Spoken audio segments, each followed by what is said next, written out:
नमस्कार। Paris Olympic पर हमारे विशेष कार्यक्रम भारत के चैंपियंस में आपका स्वागत है। मैं हूं सुचित्रा। पेरिस ओलंपिक में आज का दिन भारत के लिए बेहद खास रहने वाला है। मनु भाकर भारत के लिए पदक की बड़ी उम्मीद के रूप में आज महिलाओं की 10 मीटर एयर पिस्टल स्पर्धा का फाइनल खेलने उतरेंगी। वहीं तीरंदाजी में भी भारतीय महिला रिकर्व टीम क्वार्टर फाइनल मुकाबला खेलने उतरेगी। महिला तीरंदाजी में आज ही सेमीफाइनल और फाइनल मुकाबले भी आयोजित किए जाएंगे। यानी आज फोकस रहने वाला है खेलों में भारत की महिला शक्ति पर। इस कार्यक्रम में विस्तार से बात करेंगे भारतीय चुनौती की। तो आइए शुरुआत करते हैं इस विशेष कार्यक्रम की।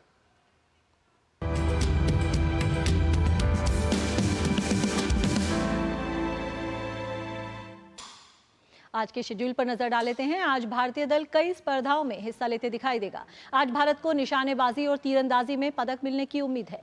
महिलाओं की 10 मीटर एयर पिस्टल स्पर्धा में मनु भाकर आज फाइनल मुकाबला खेलने उतरेंगी। उन्होंने क्वालिफाइंग दौर में शानदार प्रदर्शन करते हुए तीसरा स्थान हासिल किया था। फाइनल मुकाबला भारतीय समय के अनुसार दोपहर 3:30 पर शुरू होगा। तीरंदाजी में भारतीय महिला रिकर्व टीम क्वार्टर फाइनल मुकाबला खेलने उतरेगी। महिला तीरंदाजी में आज ही सेमीफाइनल और फाइनल मुकाबले भी आयोजित किए जाएंगे। इसके अलावा निशानेबाजी में महिलाओं की 10 मीटर एयर राइफल स्पर्धा के क्वालिफाइंग मुकाबले आज खेले जाएंगे। भारत की एला वेनिल, वेलारिवन और अमिता जिंदल भारतीय समय के अनुसार दोपहर 12:45 पर क्वालिफाइंग मुकाबला खेलने उतरेंगी। वहीं पुरुषों की 10 मीटर एयर राइफल के क्वालिफाइंग दौर में भारत के संदीप सिंह और अर्जुन बबूता हिस्सा लेंगे। बैडमिंटन में 2 बार की पदक विजेता पीवी सिंधु अपने अभियान की शुरुआत करेंगी। महिला एकल के ग्रुप दौर के मुकाबले में पीवी सिंधु का सामना मलेशिया की फातिमत नबाह से होगा। पुरुष एकल के ग्रुप दौर में एचएस प्रणॉय का सामना जर्मनी के फैबियन रोथ से होगा। टेबल टेनिस के राउंड ऑफ 64 में भारत की श्रीजा अकुला का सामना स्वीडन की क्रिस्टीना कलबर्ग से होगा। महिला एकल वर्ग में मनिका बत्रा के सामने ब्रिटेन की एना हर्से की चुनौती होगी। टेबल टेनिस में अनुभवी अचंत शरद कमल राउंड ऑफ 64 का मुकाबला खेलेंगे। शरद कमल का सामना स्लोवेनिया के डेनी कोजुल से आज दोपहर 3 बजे होगा। मुक्केबाज निखत जरीन भी आज पेरिस ओलंपिक में अपने अभियान की शुरुआत करेंगी।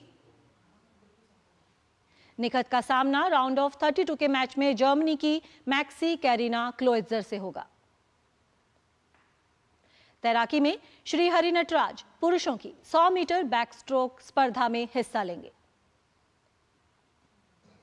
तैराकी में ही 14 वर्षीय Dhinidhi Desinghu 200 metre freestyle event में अपनी चुनौती पेश करेंगी। धिनिधि भारत की सबसे कम उम्र की खिलाड़ी हैं जो पेरिस ओलंपिक में हिस्सा ले रही हैं।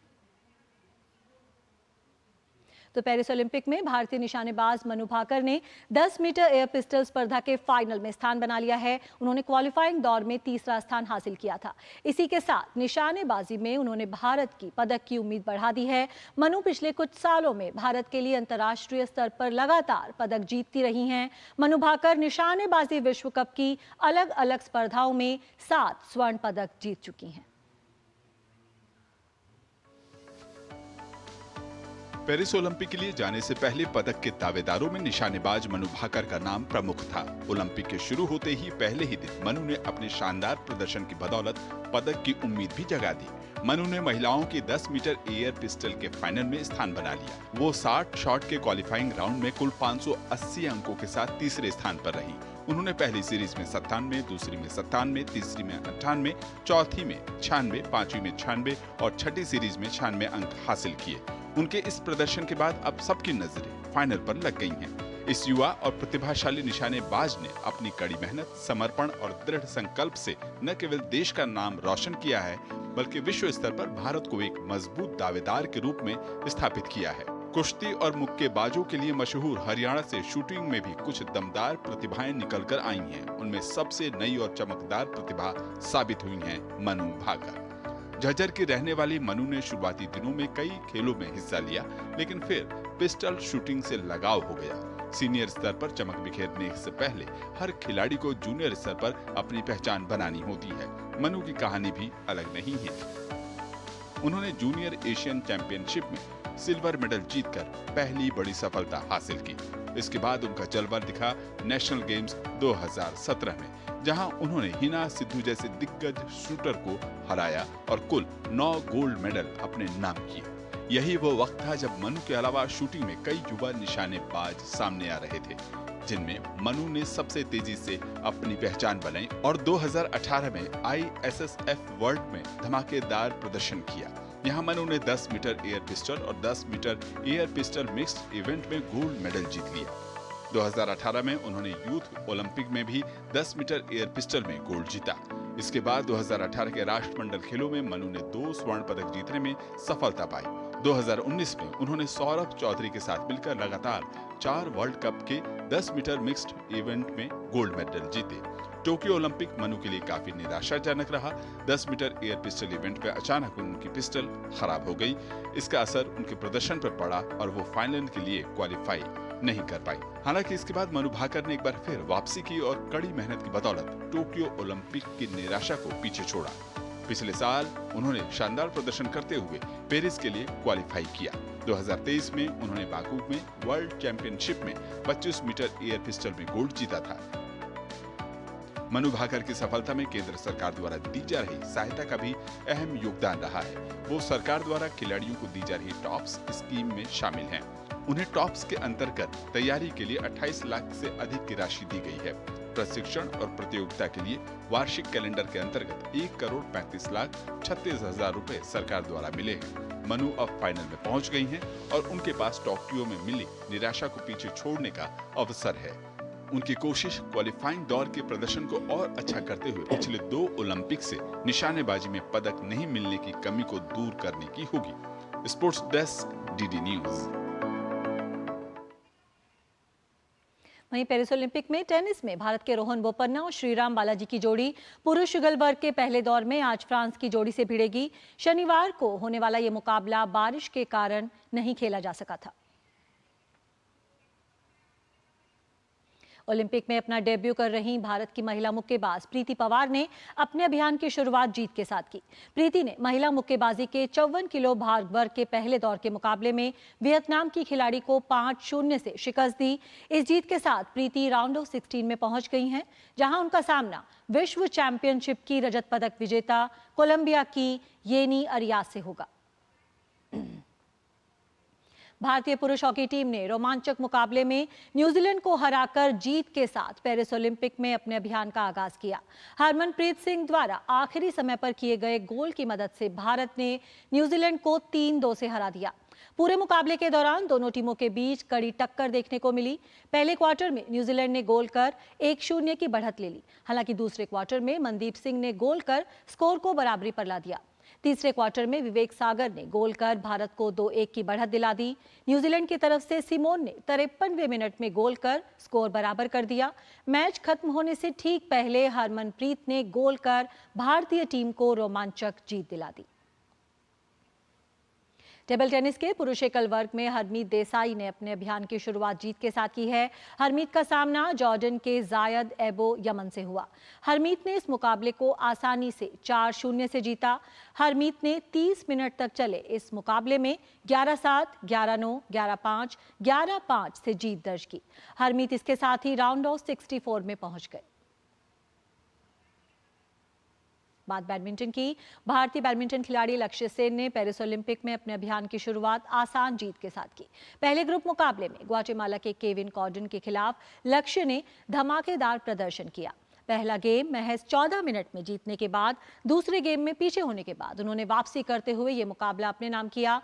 लक्ष्य ने ग्वाटेमाला के खिलाड़ी के खिलाफ ये मैच 21-8, 22-20 से जीता। वहीं पदक की प्रबल दावेदार भारत के सात्विक साईराज और चिराग शेट्टी की जोड़ी ने आसान जीत के साथ अपने अभियान की शुरुआत की। सात्विक चिराग की जोड़ी ने पहले दौर के मुकाबले में फ्रांस के लुकास कोरवी और रोनल लबर की जोड़ी को हराने में सफलता पाई।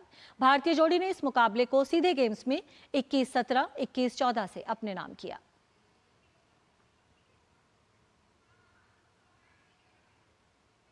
और जानकारी के लिए रुख करते हैं हमारे संवाददाता मुकेश शुक्ला का। मुकेश, पेरिस में आप मौजूद हैं और ओलंपिक खेल जारी हैं। कल के जो इवेंट्स हुए उन्हें किस तरह से देखते हैं? मनु भाकर खास तौर पर आकर्षण का केंद्र रही, और बाकी खेलों की बात करें तो हॉकी में भारतीय टीम ने बेहतरीन प्रदर्शन किया।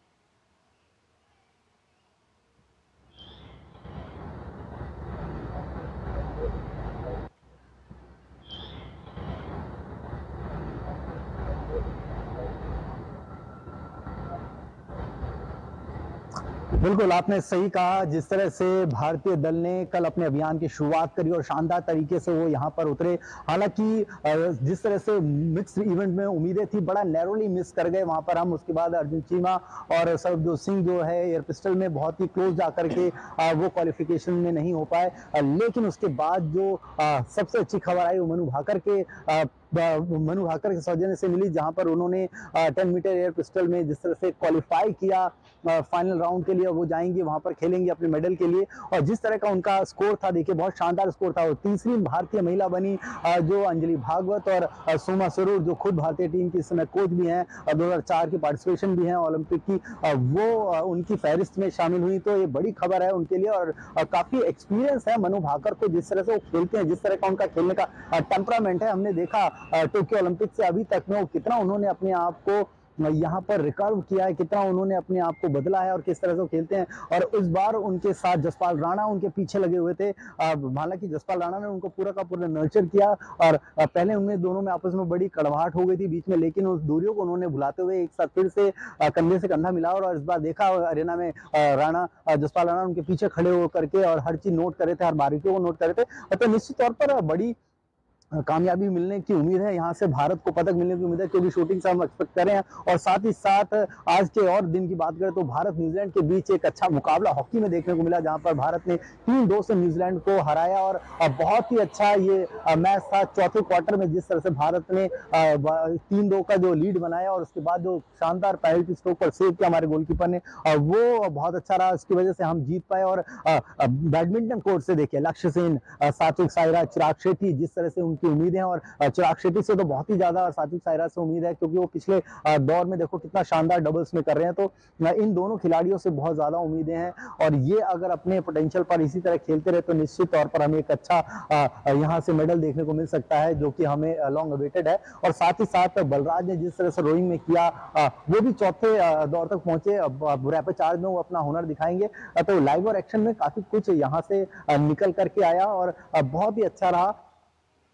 मुकेश, अगर आज होने वाले मुकाबलों की बात करें तो किस तरह से देखते हैं आज के दिन को? कौन कौन से मुकाबले होंगे जहां भारत के लिए पदक की उम्मीद रहेगी? साथ ही कौन से स्टार खिलाड़ियों पर आज नजर रहने वाली है?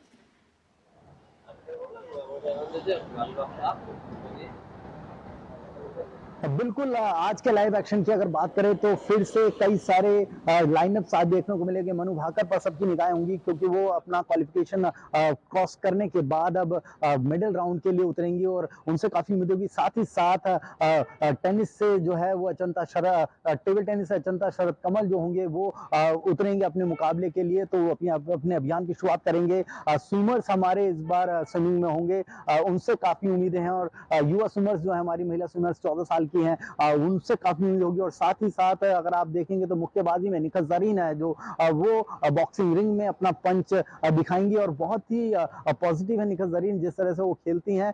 उम्मीद कर रहा है देश उनसे कि वो यहाँ पर महिलाओं के लिए अच्छी खबर लेकर के आएंगी। आर्चरी रिकर्व टीम के ऊपर दारोमदार होगा, वो क्वार्टर फाइनल में उतरेंगी, और उनसे काफी उम्मीद है। जिस तरह से दीपिका कुमारी, अंकिता भगत साथ में खेल रहे हैं मिलकर के, और तीनों खिलाड़ी साथ में कर रहे हैं वहां पर। तो अगर वो सेमीफाइनल के लिए जाना चाहेंगे तो उन्हें क्वार्टर फाइनल की बाधा पार करनी होगी। तो एक बड़ा अच्छा मौका है आर्चर के पास भी हमारे लिए। तो आज के दिन में काफी कुछ देखने को मिलेगा, और काफी एक्शन देखने को मिलेगा। और मेडल्स के लिए जहां पर शूटिंग से मेडल आने की उम्मीद है, वहीं आर्चर अगर सिक्योर करते हैं आगे की प्लेस को, अपने सेमीफाइनल में जाते हैं, तो एक मेडल उनका भी सुनिश्चित होने की संभावना है। साथ ही साथ बलराज जो है रोइंग में रैपिड चार्ज में उतरेंगे, तो वो भी चाहेंगे कि वो रैपिड चार्ज की इस बाधा को पार करें और मेडल कंटेंडर बनने की फहरिस्त में पहुंचे। तो ये सब एक्शन आज के दिन आपको देखने को मिलेगा। मुकेश, हमने देखा कि जो ओलंपिक गेम्स विलेज है वो तो पूरी तरह से इको फ्रेंडली है, लेकिन साथ ही इंडिया हाउस भी ओपन हुआ है। तो इस इंडिया हाउस में क्या कुछ है हमारे फैंस के लिए, और साथ ही अगर स्टेडियम की बात करें तो वहां पर जो फैंस हैं वो किस तरह से खेलों का लुत्फ उठा रहे हैं और क्या सुविधाएं हैं उनके लिए वहां पर?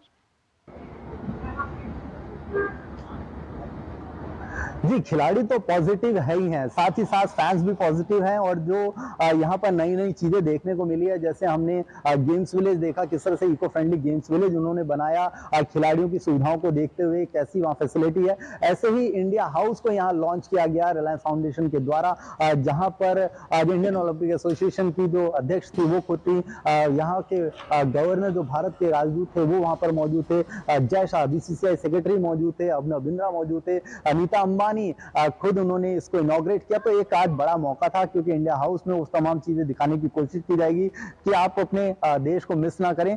तो इस तरह से फैंस के लिए तमाम चीजें जो है वो की जा रही हैं। और साथ ही साथ हमने देखा कि शूटिंग अरेना में जो बड़े स्क्रीन लगा करके जो भी आउटडोर्स में आ रहे हैं फैंस, जिनको अंदर जाने के लिए टिकट नहीं है, तो वो वहां बैठ करके एंट्री करके अपने स्नैक्स खा सकते हैं और आराम से मैच को एंजॉय कर सकते हैं। हमने कोरियन टीम के जो सेक्रेटरी उनको देखा, वो फाइनल मैच में किस तरह से देख रहे थे महिलाओं का जब मिक्स्ड इवेंट चल रहा था। तो अच्छा खासा फैंस को लेकर के इंतजाम किया गया। और ये फैंस जो है बड़ी ताकत होते हैं किसी भी देश के लिए, खिलाड़ियों के लिए। तो चारों तरफ रंग रौनक देखने को मिल रही है। और फ्रांस का जो कल्चर है पेरिस का, आमतौर पर वो फैशन को लेकर के तो लाजवाब है और गेम को लेकर के भी लाजवाब। यहाँ की फुटबॉल की टीम आप देखिए कितना शानदार उनका नाम है, कितना उनका रुतबा है। और साथ ही साथ यहाँ के cyclist team tour day France जो यहाँ से निकलती है, कितना उसका अपने आप में एक बड़ा ऑरा है, बड़ा नाम है। और यहाँ साइकिल्स की दीवानगी तो देखने को आपको जगह जगह मिल जाती है। यानी यहाँ खिलाड़ियों के लिए, फैंस के लिए काफी कुछ है। और जैसे जैसे भारतीय टीम आगे बढ़ेगी तो हिंदुस्तान के फैंस को, उनके दर्शकों को भी अच्छी खबर देखने को मिलेगी। बहुत बहुत शुक्रिया मुकेश इस तमाम जानकारी के लिए। तो भारत के चैंपियंस में फिलहाल इतना ही। यहाँ पर लेंगे छोटा सा ब्रेक के बाद डीडी न्यूज पर खबरों का सिलसिला जारी रहेगा मेरी सहयोगी कृतिका के साथ। अब आया असली स्वाद, अब आया स्वाद। जब स्वाद